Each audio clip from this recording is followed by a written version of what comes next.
Mental হসপিটালের মধ্যে থাকা সুন্দর একটা পুকুরের পাশ দিয়ে দুই পাগল হেঁটে বেড়াচ্ছিল।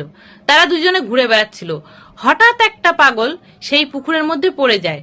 সে তো ছটপট করতে শুরু করে, বাঁচার জন্য চেষ্টা করে। সেটা দেখে যে দ্বিতীয় পাগল ছিল, সে তখন তাকে বাঁচানোর জন্য সেই পুকুরে ঝাঁপ দেয়, দিয়ে তাকে কোনো রকমে টেনে টুনে ওপরে তোলে, তাকে বাঁচিয়ে দেয়।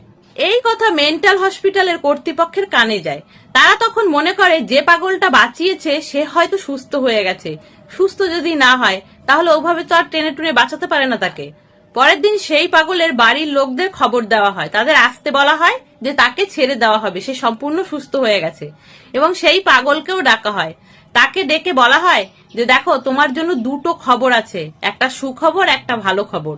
ভালো খবর এটাই যে তুমি এখন সম্পূর্ণরূপে সুস্থ, তাই তোমাকে ছেড়ে দেওয়া হবে, আর কিছুক্ষণের মধ্যেই তোমার বাড়ির লোকজন এসে তোমাকে নিয়ে যাবে। পাগলটা এই কথা শুনে মাথা নাড়তে থাকে।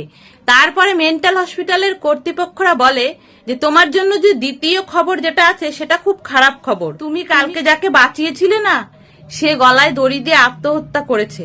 পাগলটা তখন বলে ওঠে, হ্যাঁ, ও আত্মহত্যা করতে যাবে কিসের জন্য? আরে কালকে জলে পড়ে গেছিল না, পুরো তো ভিজে গেছিল, তাই তো আমি দড়িতে টাঙিয়ে রেখেছি শুকাবার জন্য। তাহলে বন্ধুরা, মজার গল্পটা যদি ভালো লাগে প্লিজ একটা লাইক করে দিও, সাথে কমেন্টও করো। সকলে ভালো থেকো, সুস্থ থেকো।